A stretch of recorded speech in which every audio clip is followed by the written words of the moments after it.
Hello, welcome back students. Today we are taking again the geography chapter, physical features of India, and we will continue from where we had left, the Himalaya mountains. The Himalayas, geologically young and structurally fold mountains, stretch over the northern borders of India. What do you mean by geologically young? And what do you understand by structurally fold mountains? So, as compared to the other mountains, for example, the Aravallis are the world's one of the oldest fold mountains. How can we identify that the Aravallis are oldest fold mountains and the Himalayas are the youngest fold mountains?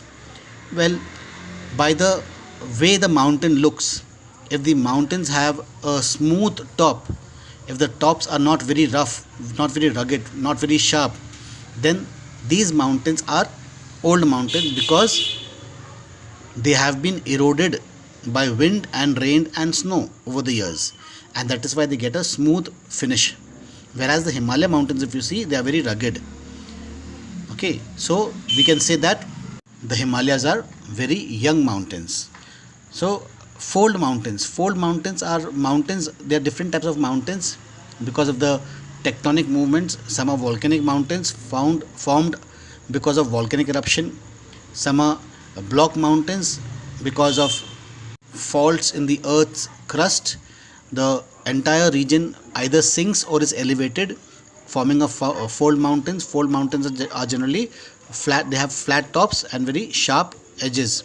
That is the ridge are very sharp. It has a very sharp descent. And of course, fold mountains, when because of the pressure the mountains fold. If you push your notebooks or a copy or your textbook together, they'll start to fold. That's how the crust of the earth also folds, causing fold mountains. Lot of disturbance today. The Himalayas, geologically young and structurally fold mountains, stretch over the northern borders of India. These mountains run in a west-east direction from the Indus to the Brahmaputra. What do you mean by west-east direction? The mountains towards the west are higher than the mountain towards the east. The mountains towards the west are broader than the mountains towards the east. Therefore, we can say that the mountains are running from west to east. These mountain ranges run in a west-east direction from the Indus to the Brahmaputra. The Himalayas represent the loftiest and one of the most rugged mountain barriers in the world. They form an arc which covers a distance of about 2,400 kilometers. Their width varies from 400 kilometers in Kashmir to 150 kilometers in Arunachal Pradesh. The altitudinal variation are greater in the eastern half than those in the western half. So the Himalaya mountains, they are the loftiest. That means they are the tallest mountains and the most roughest, rugged mountain. Okay. These mountains form an arc and they cover almost 2,400 kilometers. The width of the mountain in the western part is much broader than in the eastern part. The western part, that is in the Jammu and Kashmir, the width of the mountain is 400 kilometers, whereas in Arunachal Pradesh it is just 150 kilometers. The Himalayas consist of three parallel ranges in its longitudinal extent. A number of valleys lie between these ranges. The northernmost range is known as the Greater or Inner Himalayas or the Himadris. It is the most continuous range consisting of the loftiest peaks with an average height of 6,000 meters. It contains all the prominent Himalayan peaks. Some of the highest peaks of the Himalayas. Mount Everest, which is in Nepal, it is 8,848 meters in height. Kanchenjunga, India, 8,598 meters. Makalu, Nepal, 8,481 meters. Dhaulagiri, Nepal, 8,172 meters. Nanga Parbat, India, 8,126 meters.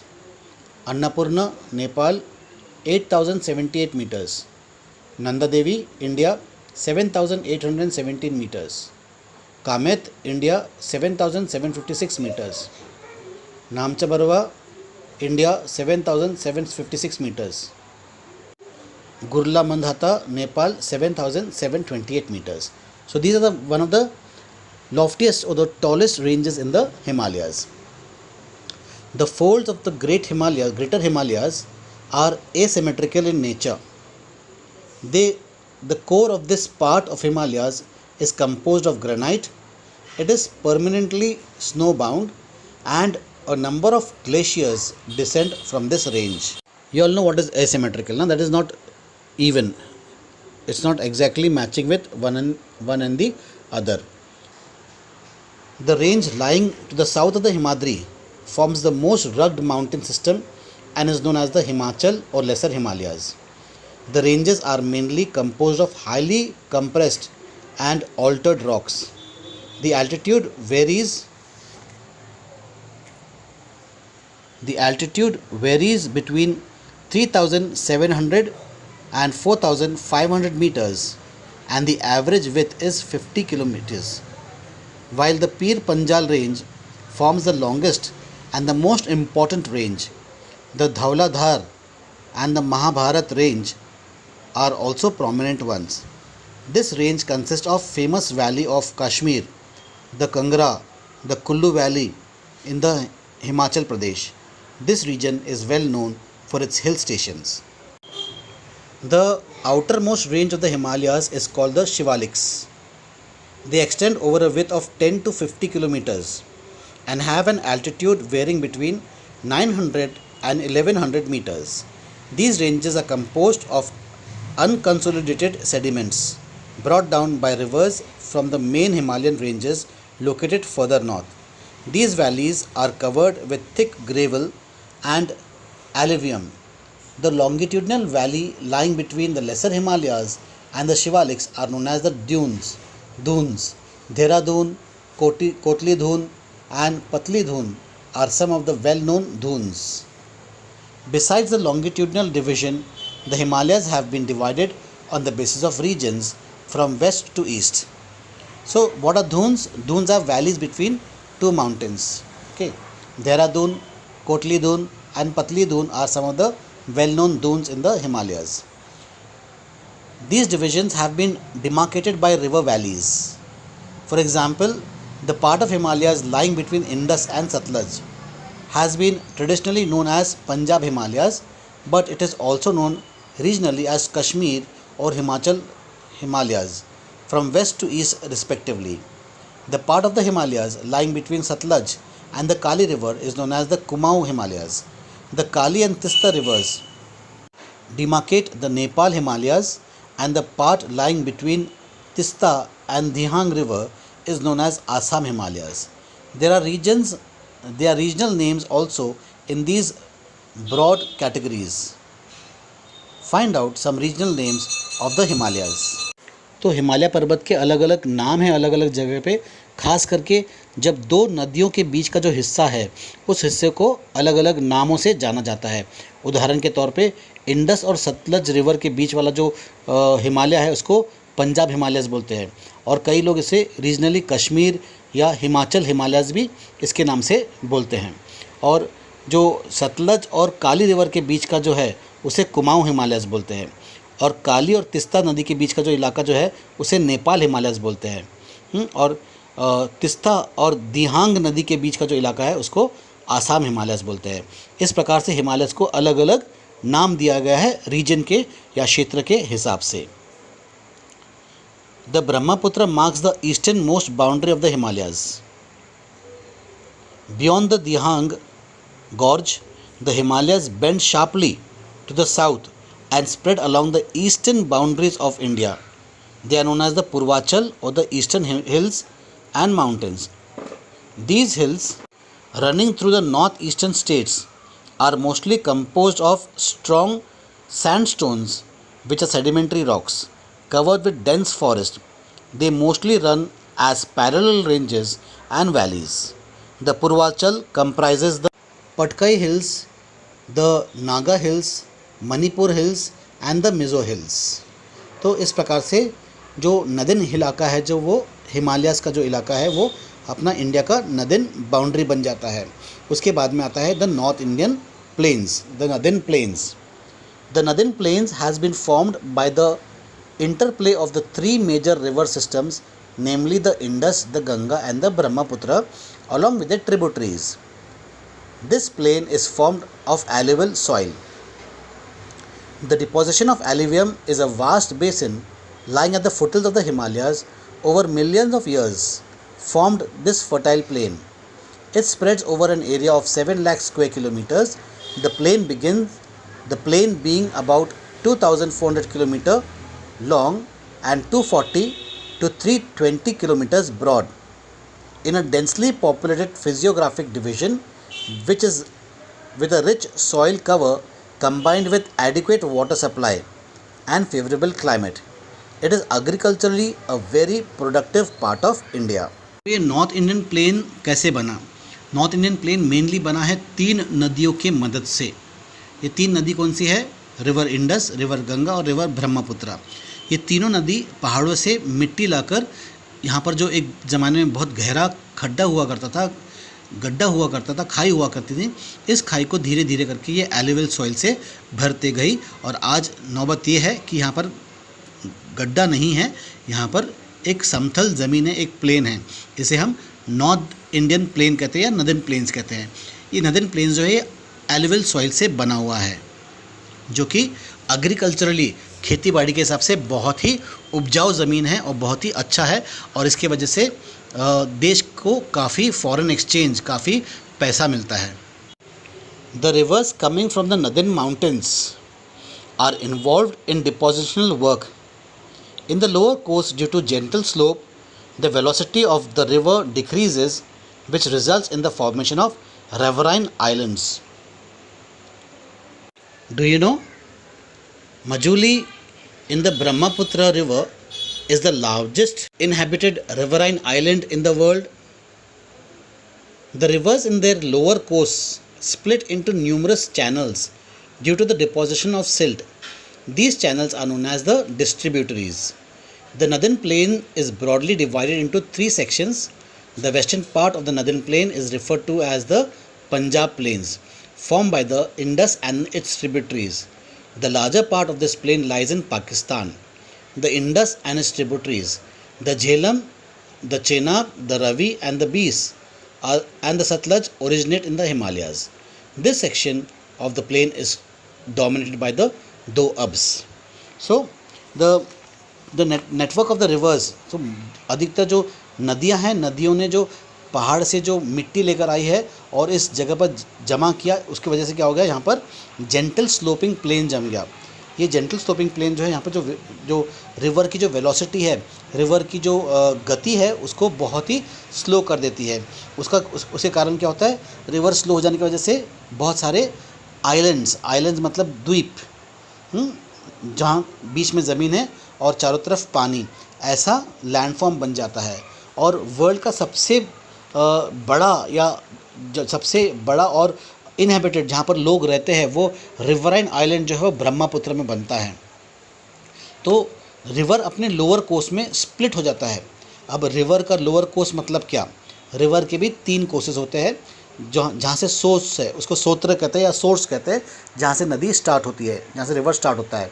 जैसा Gangotri, river Ganga का शुरुआत जो होती है गंगोत्री से होती है, river Yamuna की शुरुआत यमुनोत्री से होती है, ठीक है।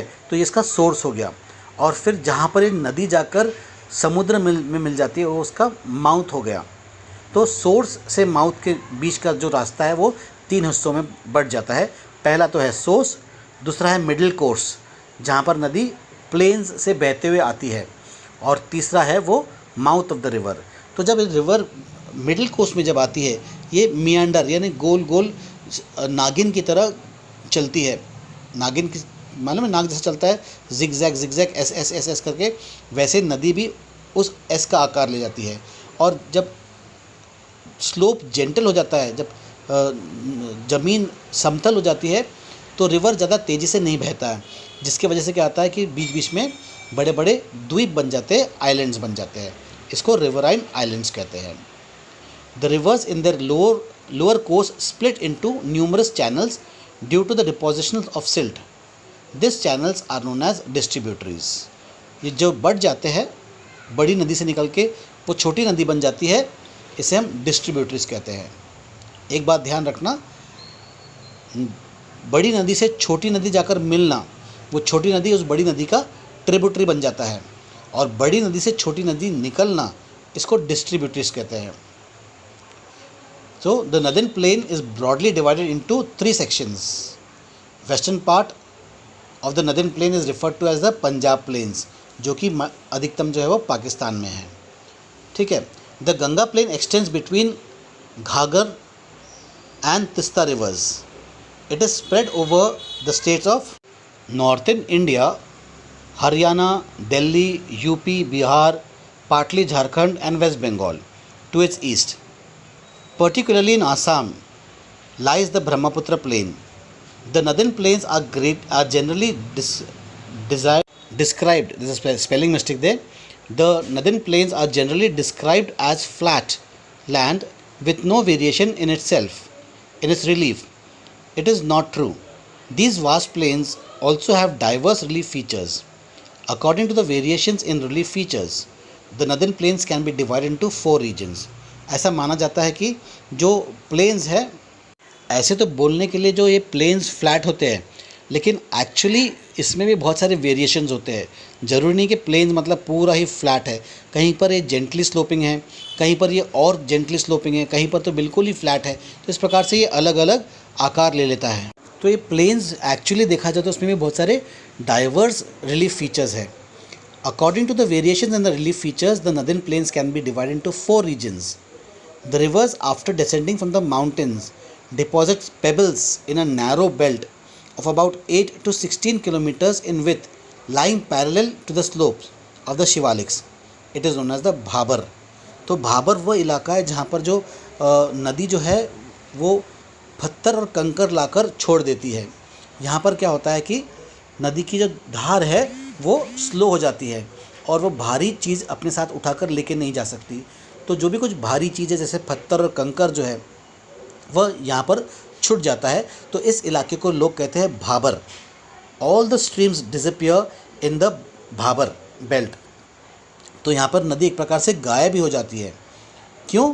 क्योंकि ये ऊपर ऊपर जो है वो कंकर पत्थर है और पानी जो है वो नदी जो है वो इन कंकरों के नीचे से होकर बहती है। तो ऐसा लगता है कि एक जादुई शक्ति से नदी गायब हो गई है और आगे चल के नदी वापस से बाहर निकलती है। जहाँ पर ये बाहर निकलती है उसको तराई रीजन कहते हैं। So it is known as Bhabar. All the streams disappear in this Bhabar belt. South of this belt the streams and rivers reemerge and create a wet swampy and marshy region known as तराई।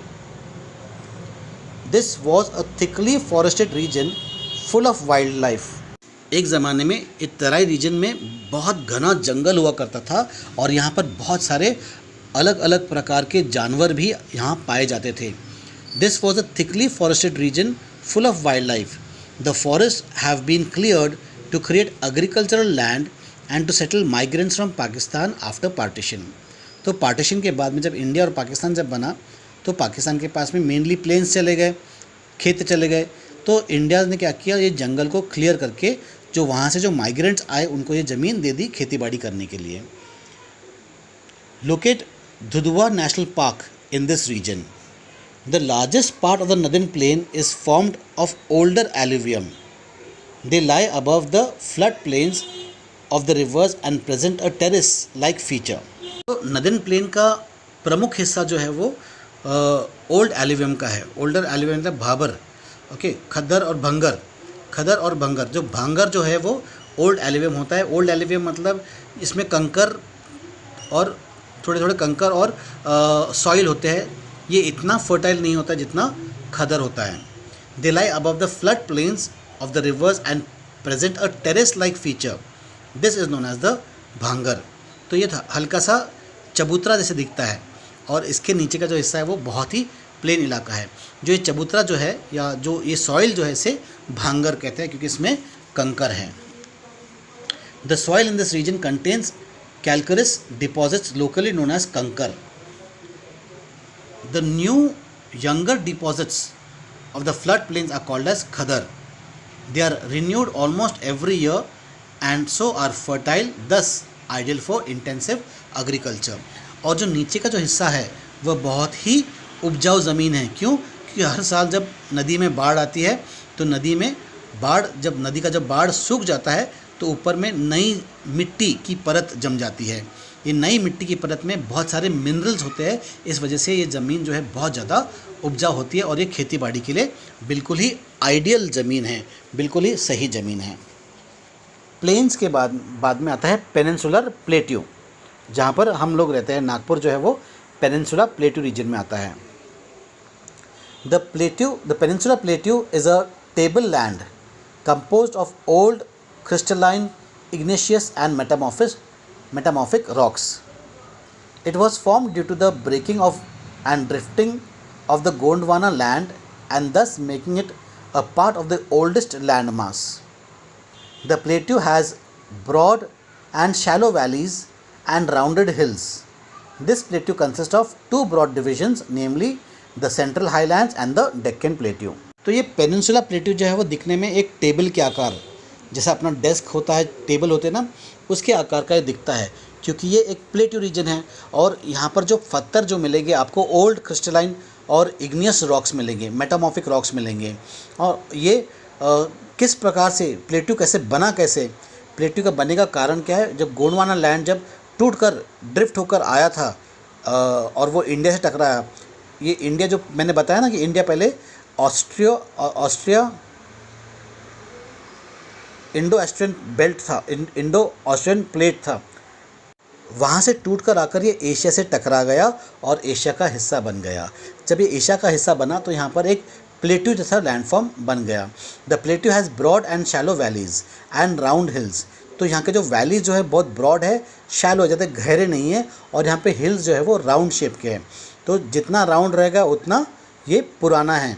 इससे हमें समझ में आता है कि जो Deccan plateau है ये बहुत ही पुराना लैंडफॉर्म है as compare to the northern plains या Himalayas.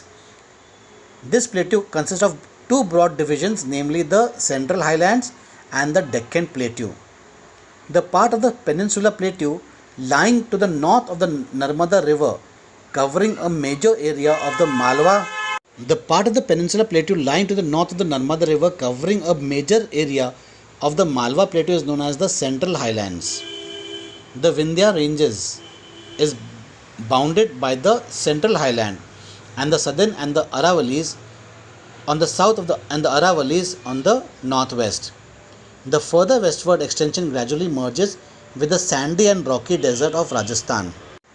The flow of the rivers draining this region, namely the Chambal, the Sindh, the Betwa and the Ken, is from southwest to northeast, thus indicating the slope. The Central Highland are wider and in the west but narrower in the east. The eastward extension of this plateau and are locally known as the Bundelkhand and the Baghelkhand. The Chota Nagpur Plateau marks the further eastward extension drained by the Damodar River. तो जो central highlands हैं, Deccan plateau को या Malwa plateau को या peninsula India को दो हिस्सों में बांटा जा सकता है. एक तो है सेंट्रल हाईलैंड्स और दूसरा है डेक्कन प्लेट्यू. तो ये part of the peninsula plateau यानी जो नर्मदा के साउथ में और मालवा प्लेट्यू, इसको मिलाकर बोलते हैं सेंट्रल हाईलैंड्स. फिर विंध्या रेंज जो है उसकी बाउंड्री बनती है सेंट्रल हाईलैंड से और अरावली से नॉर्थ वेस्ट में. तो यहाँ पर जनरली देखते जो यहाँ की जो नदियाँ जो है वह, जैसा नदी का नाम क्या है, चंबल है, सिंध है, बेटवा है, कैन है, ये south west to north east चलती है. यानी साउथ से नॉर्थ अधिकतम जो हिमालयन रिवर्स है वो नॉर्थ से साउथ की तरफ आती है और वो भी नॉर्थ से साउथ ईस्ट की तरफ आती है. लेकिन यहाँ की जो नदियाँ हैं वह साउथ से नॉर्थ ईस्ट की तरफ जाती है. मतलब हिमालय और ये सेंट्रल हाईलैंड्स के बीच का जो इलाका है वो एक स्लोप है. जिसकी वजह से ये प्लेन्स बना था। तो यहाँ से जो नदियाँ जो है हिमालय से निकलती हुई नदियाँ भी जाकर बे ऑफ बंगाल में मिल जाती है और सेंट्रल हाईलैंड्स की नदियाँ भी निकलकर बे ऑफ बंगाल में मिल जाती है। तो इस प्रकार से हमको जो ज़मीन का जो स्लोप है नदियों के बहने से हमें समझ में आता है कि ज़मीन का स्लोप किस दिशा में चल रहा है। The central highlands are wider in the west but narrower in the east. The eastward extension of this plateau are locally known as the Bundelkhand and the Bagelkhand. The Chota Nagpur Plateau marks the further eastward extension drained by the Damodar River. The Deccan Plateau is a triangular landmass. The Deccan Plateau is a triangular landmass that lies to the south of the river Narmada. The Satpura Ranges flanks its border base in the north, while the Mahadev, the Kaimur Hills, and the Maikal Range form its eastern extensions. Locate these hills and ranges in the physical map of India. The Deccan Plateau is higher in the west and slopes slightly eastwards. An extension of the plateau is also visible in the northeast, locally known as the Meghalaya Karbi Anglong Plateau in the north Sarkar Hills. It is separated by the fault from the Chota Nagpur Plateau. Three prominent hills ranges from the west to east are the Garo, the Khasi and the Jaintia Hills. तो जो मध्य प्रदेश से लेकर आसाम का तक का जो इलाका है यहाँ पर एक बहुत बड़ा फॉल्ट है जहाँ से महानदी रिवर बहती है। ये एक्चुअली वह इलाका है जो जैसे मैंने बताया था ना कि अलग अलग प्रकार के पहाड़ होते हैं। फोल्ड माउंटेन्स होता है, ब्लॉक माउंटेन्स होता है और वॉल्केनिक माउंटेन्स होता है। तो ये जो रेंज है, ये जो इलाका जो है ये ब्लॉक माउंटेन्स का इलाका है। मतलब जो दामोदर जो नर्मदा वैली है, नर्मदा वैली जो है ये ज़मीन जो है और नीचे खसक गई, जिसकी वजह से बीच में एक खाई बन गई जहाँ से नदियाँ बहकर जाती है। मध्य प्रदेश के साइड में ऊंचा है और असम के साइड में भी ऊंचा है और बीच का जो इलाका है वो एक प्रकार से खाई है, लेकिन इतनी गहरी खाई नहीं है इसलिए हमको आसानी से समझ में नहीं आता। लेकिन ये फॉल्ट लाइन है, यहाँ पर अर्थक्वेक्स वगैरह काफ़ी आसानी से हो सकते हैं भविष्य में। The western Ghats and the eastern Ghats mark the western and the eastern edges of the Deccan plateau respectively. Western Ghats lie parallel to the western coast. They are continuous and can be crossed through passes only. Locate the Thal, Bhor and the Pal Ghats in the physical map of India. The Western Ghats are higher than the Eastern Ghats. Their average elevation is 900 to 1600 meters as against 600 meters of the Eastern Ghats. The Eastern Ghats stretch from the Mahanadi Valley to the Nilgiris in the south. The Eastern Ghats are discontinuous and irregular and dissected by rivers drawing into the Bay of Bengal. The Western Ghats cause orographic rain by facing the rain bearing moist winds to rise along the western slope of the Ghats. The Western Ghats are known by different local names. The height of the Western Ghats progressively increase from north to south. The highest peak include the Annai Muddi 2695 meters and the Doda Bitta 2633 meters. Mahendragiri 1501 meters is the highest peak in the Eastern Ghats. Shivroy Hills and the Javadi Hills are located to the southern east of the Eastern Ghats. Look at the famous hill station in Udagamandalam, popularly known as Ooty and Kodaikanal. तो ये eastern Ghats और western Ghats ये India के भी eastern और western boundary बन जाते हैं, या ये डेक्कन प्लेटू का ईस्टर्न और वेस्टर्न बाउंड्री बन जाते हैं। जो वेस्टर्न घाट्स जो है वो काफ़ी ऊंचे हैं as compare to the eastern Ghats. Western Ghats के वजह से हमें ओरोग्राफिक रेनफॉल मिलता है। जो साउथ वेस्ट मानसून विंड जो आती है अरेबियन सी से इस पहाड़ों से टकराती है और ऊंचा उठती है और इसकी वजह से ओरोग्राफिक रेनफॉल होता है। ईस्टर्न घाट्स जो है वो डाइसेक्टेड है, यहाँ से बहुत सारी नदियाँ जो है वो बे ऑफ बंगाल में जाकर शामिल हो जाती है। One of the distinct features of the peninsula plateau is the black soil area known as Deccan Trap. This is of volcanic origin, hence the rock are igneous rocks. Actually, these rocks have denuded over time and are responsible for the formation of black soil. तो डेक्कन प्लेटू की खासियत क्या है? यहाँ पर black soil मिलता है, और यहाँ पर ब्लैक सॉइल क्यों मिलता है? क्योंकि जो ब्लैक बसाल्ट है या इग्नियस रॉक्स जो है वो डिसइंटीग्रेट हो गए, वो टूट कर मिट्टी बन गए, और ये जो ब्लैक सॉइल है बहुत ही उपजाऊ है क्योंकि इसमें बहुत सारे मिनरल्स हैं. The Aravalli Hills lie on the western and northwestern margins of the Peninsula Plateau. These are highly eroded hills and are found as broken hills. They extend from Gujarat to Delhi in southwest northeast direction. तो ये रहा अपना peninsula plateau का reason. तो हमने mountains, plateaus और planes के बारे में जानकारी ले ली है. अब बचा है डेजर्ट, कोस्टल प्लेन्स और islands. The Indian desert lies towards the western margins of the Aravalli Hills. It is an undulating sandy plain covered with sand dunes. This region receives very low rainfall, below 150 millimeters per year. It has arid climate with low vegetation cover. Streams appear during the rainy season. Soon after they disappear into the sand and they do not have enough water to reach the sea. Luni is the only large river in this region.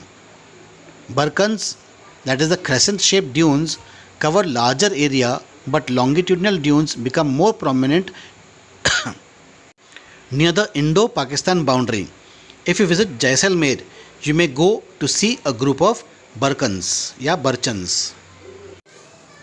Coastal plains. The Peninsula Plateau is flanked by stretches of narrow coastal strips running along the Arabian Sea on the west and the Bay of Bengal on the east. तो western Ghats के waste में और eastern Ghats के east में coastal planes पाए जाते हैं. The western coast sandwiched between the western ghats and the Arabian Sea is a narrow plain. It consists of three sections. The northern part of the coast is called the Konkan from Mumbai to Goa. The central stretch is called the Kannad Plain and the southern stretch is called as the Malabar coast. The plains along the Bay of Bengal are wide and level. In the northern part it is referred as the Northern Sircars, while the southern part is known as the Coromandel coast. Large rivers such as the Mahanadi, the Godavari, the Krishna, the Kaveri have formed extensive delta on this coast. Like Chilika, Lake Chilika is an important feature along the eastern coast. अब रह गया islands. You have already seen that India has a vast mainland. Beside this, the country has also two groups of islands. Can you identify these islands group? Locate the Lakshadweep Island group lying close to the Malabar coast of Kerala. The group of islands is composed of small coral islands. Earlier they were known as the Lakshadweep, Minicoy and Amina Devi. In 1973 they were named as Lakshadweep. It covers small areas of 32 square kilometers. Kavaratti Island is the administrative headquarters of Lakshadweep. This island group has great diversity of flora and fauna. The Pithi Island, which is uninhabited, has a bird sanctuary. Now you see the elongated chain of islands located in the Bay of Bengal extend from north to south. These are Andaman and Nicobar Islands. They are bigger in size and are more numerous and scattered. The entire group of islands is divided into two broad categories, the Andaman in the north and the Nicobar in the south. It is believed that these islands are an elevated portion of submarine mountains. यानी ये Himalaya mountain के हिस्सा है. These island groups are of great strategic importance for the country. There is great diversity of flora and fauna in this group of islands too. These islands lie close to the equator and experience equatorial climate and has thick forest cover. A detailed account of the different physiographic units highlights the unique features of each region. It would, however, be clear that each region complements the other and makes the country richer in its natural resources. The mountains are the major source of water and forest wealth. The Northern Plains are the granaries of the country. They provide the base for early civilization. The plateau is a storehouse of minerals which has played a crucial role in the industrialization of the country. The coastal region and island groups provide sites for fishing and port activities. Thus, the diverse physical features of the land have immense future possibilities of development. Hope the chapter is clear to you all.